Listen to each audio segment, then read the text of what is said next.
साल था 2008। बालाघाट में एसपी हरि नारायण की पोस्टिंग होती है। इस बालाघाट इलाके में नक्सलवादियों की संख्या काफी ज्यादा थी, तो एक तरफ उनको कानून भी संभालना था और नक्सलवादियों से भी संभल के रहना था, क्योंकि उस टाइम नक्सलवादियों के हमले की खबर आती रहती थी। तो उस टाइम साल 2008 में एक बार बालाघाट में एक समारोह हुआ था, जिसमें कई राज्य के मुख्यमंत्री और पॉलिटिशियन शामिल होने के लिए वहां पहुंचे थे और फिर कई पुलिस वालों को वहां पर ड्यूटी भी लगाई गई थी। सिक्योरिटी काफी हाई थी। और उसी टाइम बालाघाट की एक जगह में एक ट्रेजेडी में सरकारी खजाना जो रखा हुआ था, जिसमें कई सारे पैसे और कई डॉक्यूमेंट्स मौजूद थे। ये जितने भी पैसे थे उस वक्त, उन पैसों को बाद में बैंक में जमा होना था। इसमें पुलिस वालों के भी पैसे मौजूद थे, लेकिन सैटरडे संडे बैंक की छुट्टी होने की वजह से उन पैसों को उस टाइम उस ट्रेजेडी में रख दिया गया था, ताकि वो पैसे वहीं पर सेफ रहे। तो ये पैसे एक बॉक्स के अंदर एक बैग में रखे हुए थे और इस बैग में लगभग 40 लाख रुपए थे। और उसी जगह पर 5 पुलिस वालों की ड्यूटी भी लगाई गई थी और ये 5 पुलिस वाले वहीं पर, जब तक वो पैसे वहीं पर थे तब तक उनको वहीं पर ड्यूटी करनी थी।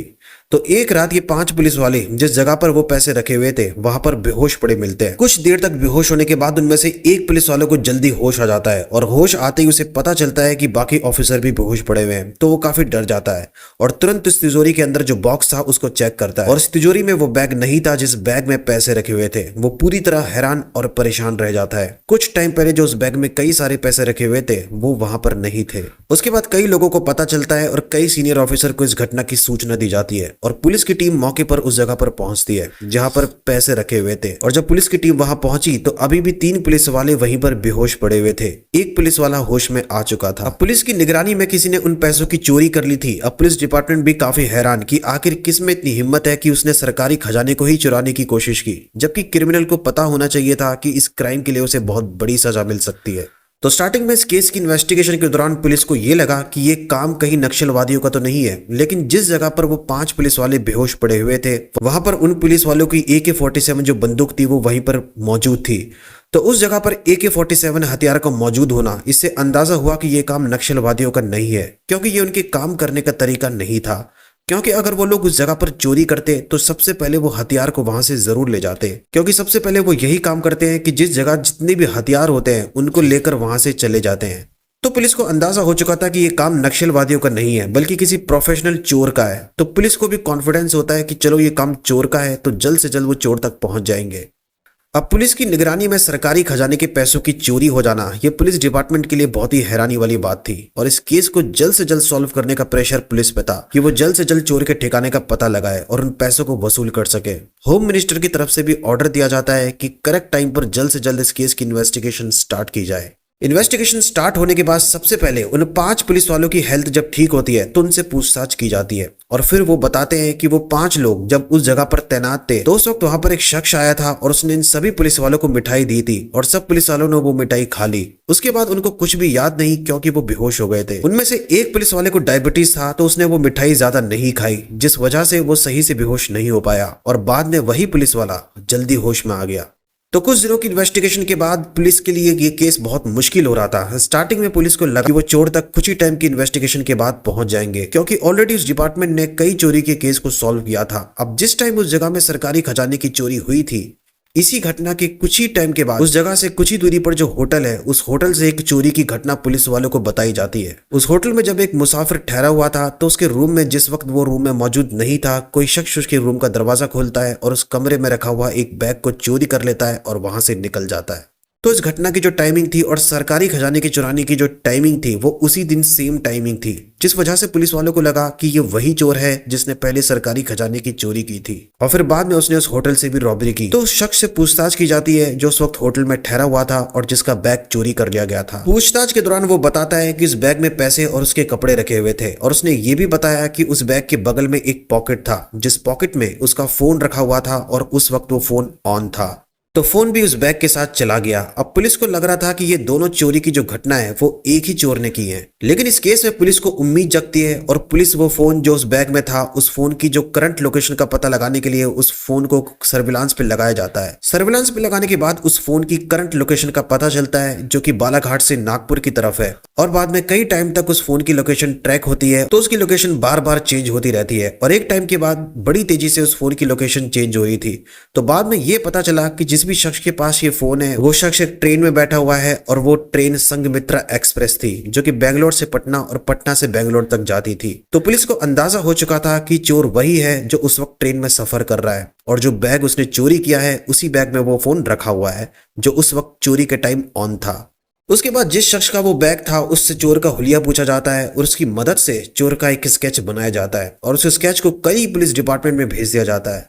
अब उस ट्रेन को कुछ टाइम के बाद जबलपुर स्टेशन जाना था। उसके बाद पुलिस के प्लान के अकॉर्डिंग कुछ ऑफिसर को जबलपुर स्टेशन पहले ही भेज दिया जाता है और उनको ऑर्डर दिया जाता है कि वो जैसे ही ट्रेन जबलपुर स्टेशन रुके उन्हें तुरंत उस ट्रेन के अंदर जाना है और हर डिब्बे में चोर को ढूंढने की कोशिश करनी है और सभी पुलिस वालों को इस चोर का स्केच भी दे दिया जाता है। अब जैसे ही वो ट्रेन जबलपुर स्टेशन पर रुकती है तो ट्रेन के रुकने के बाद पुलिस की टीम उस ट्रेन के अंदर पहुंचती है और उस चोर को ढूंढने की कोशिश की जाती है। सभी पैसेंजर्स के जो बैग थे उस बैग को चेक किया जाता है कि कहीं उस बैग में पैसे तो नहीं है, लेकिन काफी चेक करने के बावजूद उनको वो फोन भी नहीं मिलता जो फोन उन्होंने सर्विलांस पे लगाया था और करंट लोकेशन का पता करा था।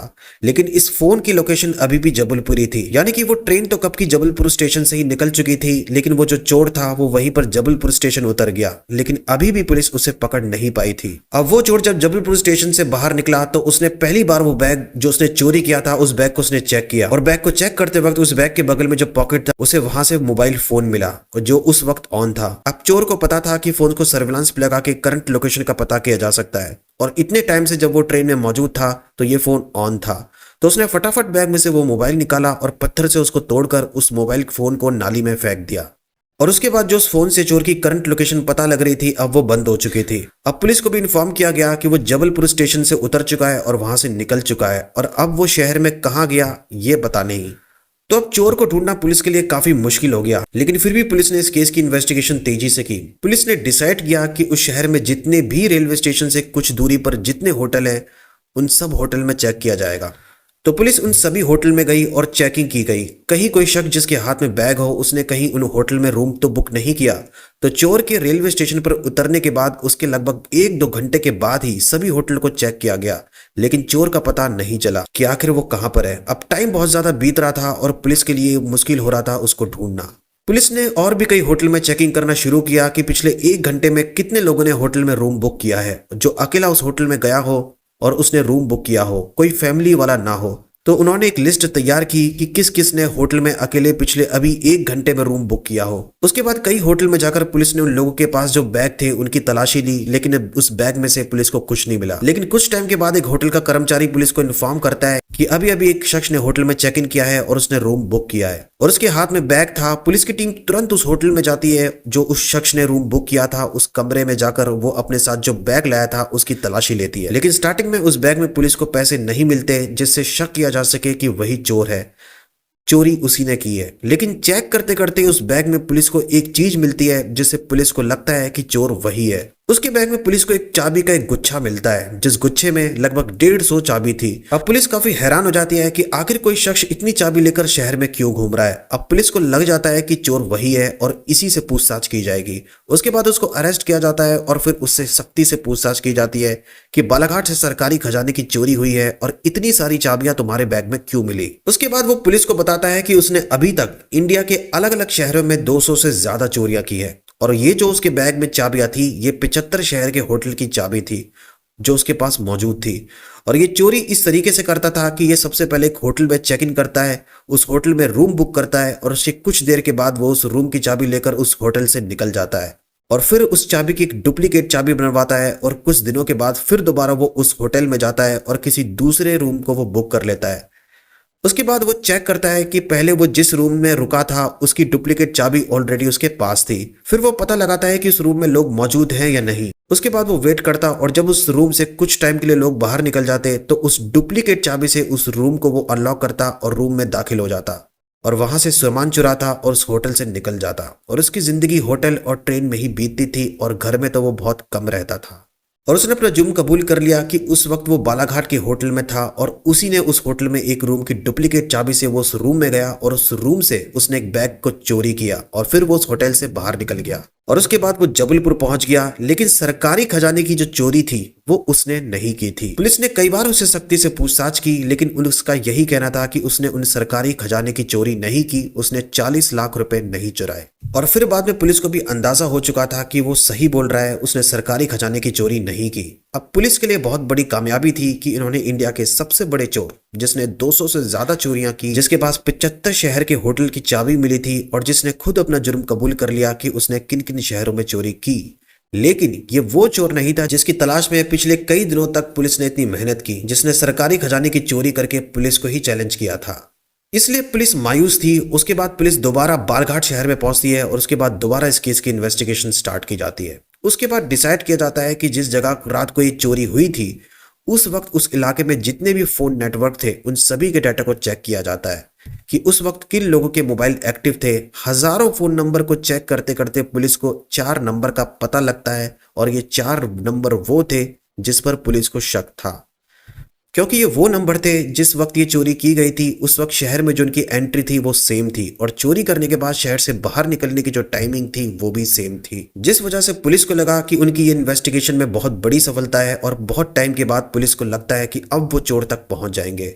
उसके बाद उन सभी नंबर को ट्रेस किया जाता है और उनकी करंट लोकेशन का पता किया जाता है और पुलिस उनके ठिकाने तक पहुंच जाती है। उसके बाद उन सभी के घर जाने के बाद बिना उनको कुछ बताए उनको वहां से अरेस्ट किया जाता है और बालघाट पुलिस स्टेशन ले जाकर उनसे पूछताछ की जाती है। और जब पुलिस उनसे पूछताछ करना स्टार्ट करती है, फिर वो लोग बोलते हैं कि आखिर पुलिस ने उनको अरेस्ट क्यों किया है, क्योंकि वो लोग कोई चोर नहीं बल्कि बीएसएनएल के कर्मचारी थे और जिस जगह उस वक्त वो चोरी की गई थी उस इलाके में वहां का एक टावर खराब था। अब उनको कंप्लेंट मिली थी कि वो बालाघाट शहर में पहुंचे, तो उन्होंने वहां पहुंचकर उस खराब टावर को ठीक किया और ठीक करने के बाद वो चारों बालघाट के एक होटल में ठहरे थे और वहां उन्होंने पार्टी भी की थी। उसके बाद वो वहां से चले गए। उसके बाद पुलिस ने जब पता लगाया तो पता चला कि हाँ, वो सही कह रहे थे। उस वक्त उस एरिया का टावर खराब था और कई सीनियर ऑफिसर्स ने कंप्लेंट की थी कि उस टावर को ठीक किया जाए। अब पुलिस हैरान, एक तो इतना टाइम बीत चुका था और इस केस की इन्वेस्टिगेशन के दौरान उन्होंने गलत लोगों को अरेस्ट कर लिया था जो कि बीएसएनएल के कर्मचारी थे, ना कि कोई चोर। अब दिन काफी बीत चुके थे और इस केस में चोर के ठिकाने का पता अभी तक नहीं चला था और पुलिस डिपार्टमेंट पर भी प्रेशर बढ़ रहा था कि 2 बार ऑलरेडी पुलिस से गलती हो चुकी है और तीसरी बार अब उनको कोई गलती नहीं करनी। इस वजह से अब बहुत ही सोच समझकर उनको इस केस की इन्वेस्टिगेशन करनी थी और जल्द से जल्द चोर के ठिकाने का पता लगाना था। अब वहां के जो एसपी है हरि नारायण, उन्होंने इन 5 पुलिस वालों को डिपार्टमेंट में बुलाया जो पुलिस वाले उस दिन चोरी के दौरान उस जगह पर मौजूद थे। उन 5 पुलिस वालों को कुछ टाइम के लिए सस्पेंड कर दिया गया था क्योंकि ये उनकी ही लापरवाही मानी गई जिस वजह से चोरी हुई। तो एसपी हरि नारायण ने उनको डिपार्टमेंट में बुलाया और बुलाने के बाद उनको कहा कि बहुत टाइम बीत चुका है और वो ऑलरेडी 2 बार गलती कर चुके हैं, इसलिए वो उन 5 पुलिस ऑफिसर से कहते हैं कि चोर को ढूंढने का काम स्टार्ट कर दो, क्योंकि अभी तो वो टेम्परेरी पीरियड के लिए सस्पेंड हुए हैं, लेकिन उन्होंने अगर चोर को नहीं ढूंढा तो वो परमानेंटली सस्पेंड हो जाएंगे। तो अगर उनको अपनी नौकरी बचानी है तो उनको चोर को जल्द से जल्द ढूंढना था और चोर के ठिकाने की जानकारी पुलिस डिपार्टमेंट को देनी थी। तो ये 5 पुलिस ऑफिसर अलग अलग शहर में पहुंच जाते हैं और वहां पर चोर को ढूंढने का काम स्टार्ट करते हैं। दिन में कई घंटों तक वो उसको ढूंढते रहते हैं। कई जगह पर, कई इलाकों में, पुलिस स्टेशन में भी उन्होंने चेक किया कि कहीं कोई चोरी की कंप्लेंट तो नहीं हुई। लगभग 3 हफ्तों के बाद उनमें से एक police officer SP Hari Narayan को कॉल करता है और उनको बताता है कि वो उस वक्त बिलासपुर के पुलिस स्टेशन में है और उसको इस केस में बहुत ही अहम जानकारी मिली है। और वो बताता है कि बिलासपुर के एक पुलिस स्टेशन में उसको एक फोटो मिली है, जो फोटो उस चोर की है जिसने मिठाई में बेहोशी की दवाई मिलाकर उनको दी थी और बाद में 40 लाख रुपए की चोरी की। उस चोर को ऑलरेडी एक रॉबरी केस में गिरफ्तार करके पुलिस स्टेशन में लाया गया था, लेकिन बाद में वो उस पुलिस स्टेशन से भाग गया था और उस वक्त वो वहां पर नहीं था और जल्द से जल्द अब उनको उस चोर के ठिकाने का पता लगाना था। उसके बाद उस पुलिस स्टेशन में उसके रिकॉर्ड को चेक किया गया और पता चला कि वो उड़ीसा के कालीघाट का रहने वाला था। तो बालाघाट की टीम अब तुरंत उड़ीसा के कालीघाट पहुंचने के लिए निकलती है और वहां जाने के बाद अब उसको ढूंढने की कोशिश की जाती है। तो पता चलता है कि इस चोर का नाम था गोपाल यादव। पुलिस जब उसके घर के एड्रेस पर पहुंचती है, अब उसके घर के गेट का दरवाजा बंद था। जब उस इलाके के लोगों से पूछताछ की गई तो पता चलता है कि कई वक्त से वो घर बंद था। और उसके बाद पुलिस को पता चलता है कि गोपाल यादव का एक दोस्त है जो कि हैदराबाद में रहता है और टाइम टाइम पर गोपाल यादव अपने दोस्त के घर मिलने जाता है। तो पुलिस की टीम हैदराबाद पहुंचती है और वहां एक पुलिस ऑफिसर को ये ड्यूटी दी जाती है कि वो उस घर पर निगरानी बनाए रखे और वेट करे कि कब उस घर में गोपाल यादव आता है, और अगर उस घर में गोपाल यादव आता है तो तुरंत ये खबर पुलिस डिपार्टमेंट को दी जाए। स्टार्टिंग में कई दिन बीत जाते हैं लेकिन गोपाल यादव उस घर में नहीं जाता। एक दिन वो ऑफिसर जिसको निगरानी रखने का काम दिया गया था, एक दिन वो पुलिस डिपार्टमेंट में कॉल करता है और बताता है कि एक शख्स कुछ ही वक्त पहले उस घर में गया है और वो गोपाल यादव ही है जिसने चोरी की है। लेकिन ऑलरेडी इस केस में 2 बार गलती हो चुकी थी, तो एसपी उससे कहते हैं कि नहीं कंफर्म करो कि ये वही चोर है। तो वो ऑफिसर उनसे कहता है कि कैसे। फिर एसपी इनको एक आइडिया देते हैं कि तुम एक काम करो, तुम उस शख्स को पीछे से जोर से आवाज मारो, गोपाल। अगर वो वही है तो वो जरूर पलटेगा। अब वो पुलिस ऑफिसर ऐसा ही करता है और उसकी पीठ पीछे से आवाज देता है, गोपाल। ये सुनते ही वो शख्स पलट जाता है और इधर उधर देखने लगता है। उसके बाद एसपी उसको बोलते हैं कि ठीक है, अब तुम उसको अरेस्ट कर लो। और कुछ ही टाइम के बाद पुलिस की टीम तुरंत हैदराबाद पहुंचती है और वहां जाने के बाद उसको अरेस्ट किया जाता है और फिर बालाघाट के पुलिस स्टेशन में उसे लाया जाता है और उससे पूछताछ की जाती है। स्टार्टिंग में तो वो मना करता है कि उसने चोरी नहीं की, कि पुलिस उसको फंसाने की कोशिश कर रही है और वो 5 पुलिस वाले जानबूझकर चोरी का इल्जाम उस पर लगा रहे हैं ताकि उनकी नौकरी बच जाए। उसके बाद पुलिस की टीम उससे कहती है कि ठीक है, वो बॉक्स जिसमें पैसे रखे हुए थे, उस बॉक्स पर कुछ फिंगरप्रिंट पहले पुलिस को मिले थे। अगर वो फिंगरप्रिंट उसके फिंगरप्रिंट से मैच हो जाते हैं तो चोर वही है, और अगर नहीं होते फिर उसके बाद वो घर चला जाए। उसके बाद उसके फिंगरप्रिंट लिए जाते हैं और 10 घंटे बाद पुलिस को रिपोर्ट मिलती है कि वो फिंगरप्रिंट 100% मैच हो चुके थे। अब इस केस में पुलिस के पास बहुत ही पुख्ता सबूत था जिससे इस चोर को सजा दिलवाई जा सके। अब उसके बाद गोपाल से सख्ती से पूछताछ की जाती है और आखिरकार वो भी अपना जुर्म कबूल कर लेता है कि चोरी उसी ने की है। और उसकी चोरी का जो तरीका था वो वही था कि लोगों को बेहोश करके उनके पैसे लूटने की कोशिश वो करता था। तो उस वक्त जब बालाघाट की उस जगह पर जहां पर सरकारी पैसे रखे हुए थे, तो सबसे पहले जो 5 ऑफिसर वहां पर ड्यूटी पे लगाए गए थे, उनको ये किसी बहाने से मिठाई जो डिब्बे में रखी हुई थी उनको खाने के लिए बोलता है कि आज उसकी खुशी का दिन है और उसने एक एग्जाम पास कर लिया है। और उन पुलिस वालों से गलती हो जाती है और वो उस मिठाई को खा लेते हैं। और मिठाई खाने के बाद जब वो बेहोश हो जाते हैं तो फिर बाद में चोर उस बॉक्स में रखे हुए इस बैग को निकालता है और वहां से चला जाता है। और उसके बाद उस बैग को वो एक जगह ठिकाने लगा देता है। उसके बाद पुलिस उसकी बताई हुई जगह के अकॉर्डिंग वहां पहुंची है जहां पर वो बैग रखा हुआ था। वहां पर पहुंचने के बाद उस बैग को बरामद किया जाता है और फिर बाद में इस चोर को सजा मिलती है। तो ये थी कहानी बालाघाट के चोर की, जिस तक पहुंचने के लिए पुलिस ने कई दिनों की मेहनत की। और इस केस की इन्वेस्टिगेशन के दौरान पुलिस ने इंडिया के एक और सबसे बड़े चोर को अरेस्ट किया। फिर बाद में बीएसएनएल के कर्मचारियों को भी अरेस्ट किया और जब उन्हें पता चला कि वो चोर नहीं है तो उनको रिहा कर दिया गया। और आखिरकार पुलिस उस चोर तक पहुंच गई जिसने उस सरकारी खजाने में 40 लाख रुपए चुराए थे। तो आपको ये स्टोरी कैसी लगी कमेंट में जरूर बताना। और अगर आप इस चैनल पे न्यू हैं तो चैनल को सब्सक्राइब करके जरूर सपोर्ट करना। मिलता हूं मैं आपसे नेक्स्ट वीडियो में। Thank you very much.